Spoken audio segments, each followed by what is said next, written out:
Hi అండి, welcome back our channel. నేను ఈరోజు ఉసిరికాయ పచ్చడి చూపిస్తున్నాను. ఒక 500 గ్రామ్స్ ఉసిరికాయలు తీసుకొని బాగా కడిగి ఒక హాఫ్ అన్ అవర్ అలా తుడిచి ఆరబెట్టండి. టైం ఉంటే ఒక 1 అవర్ అయినా సరే ఆరబెట్టండి, తడి మాత్రం ఉండొద్దు. ఇంకా నేను పీసెస్గా కట్ చేస్తున్నా అండి. డైరెక్ట్గా కాట్లు పెట్టి వేసేయచ్చు, కానీ పిల్లలు ఒక్క ఉసిరికాయ అంటే తినరు కదండి, అందుకే నేను పీసెస్గా కట్ చేసిస్తున్నాను.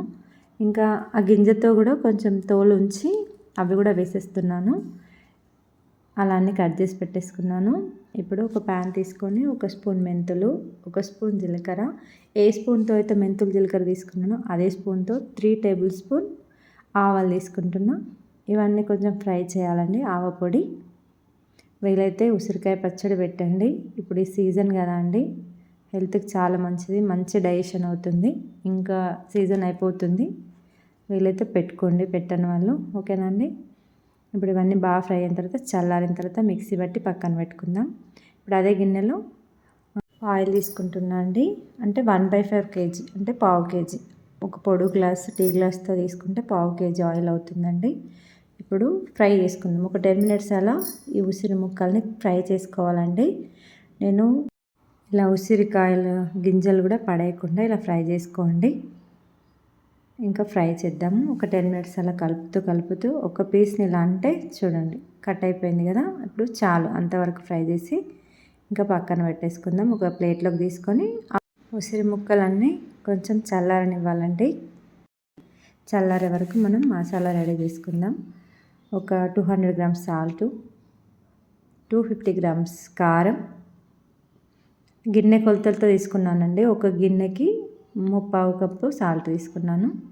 ఇంకా ఆవపొడి, ఆవాలు మెంతులు జీలకర్ర పట్టుకున్న పొడి, ఒక గుప్పెడు ఎల్లిపాయలు, కారం చూసారా, MTR కారం పచ్చడికి బాగుంటుంది. మీరు కొత్త కారం ఏదైనా ఉంటే ఆ కారమైనా వేసుకోవచ్చు. ఇంకా అన్నీ కలిపిన తర్వాత ఉసిరికాయ ముక్కల్ని వేసేసుకుందాం. చల్లారిపోయిన ముక్కల్ని వేయాలండి. ఆయిల్ వేడిగా ఉంటే ముక్క పట్టేస్తుంది తొక్కుకి.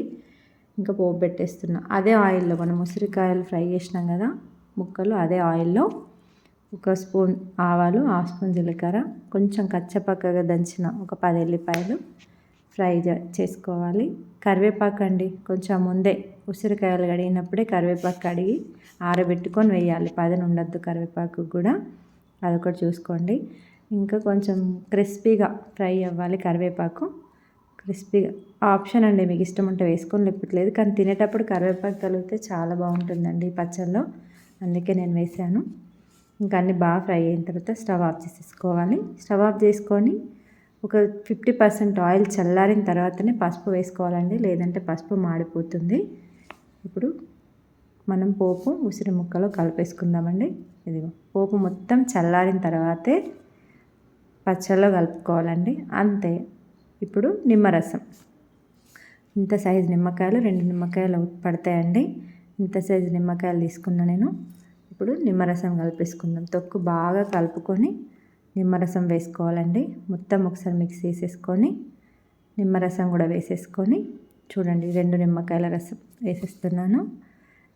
ఇది కూడా మళ్ళీ ఒకసారి మిక్స్ చేసుకొని ఒక టప్పర్వేర్ బాక్స్లోనైనా, ఏదైనా గాజు సీసా ఉంటే మీ దగ్గర గాజు సీసాలోనైనా స్టోర్ చేయండి. నేను అన్ని 500 గ్రామ్స్ ఉసిరికాయలకు కొలతలు చెప్పానండి. మీరు 1 kg ఉసిరికాయలు తీసుకుంటే అన్నీ డబుల్ చేసుకోండి నేను చెప్పిన కొలతలు, అంతే. చాలా బాగుంటుంది టేస్ట్ అయితే. ఈ రకంగా పెట్టుకోండి పచ్చడి, చాలా అంటే చాలా బాగుంటుందండి టేస్ట్.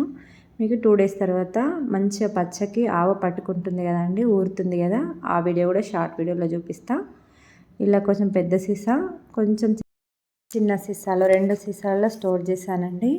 2 రోజులు కంపల్సరీ ఊరనివ్వాలండి. 2 రోజుల తర్వాత తీసి చూస్తే పచ్చకి బాగా పట్టుకుంటుంది ఆవ. ఓకేనా ఫ్రెండ్స్, వీలైతే ట్రై చేయండి. బాయ్.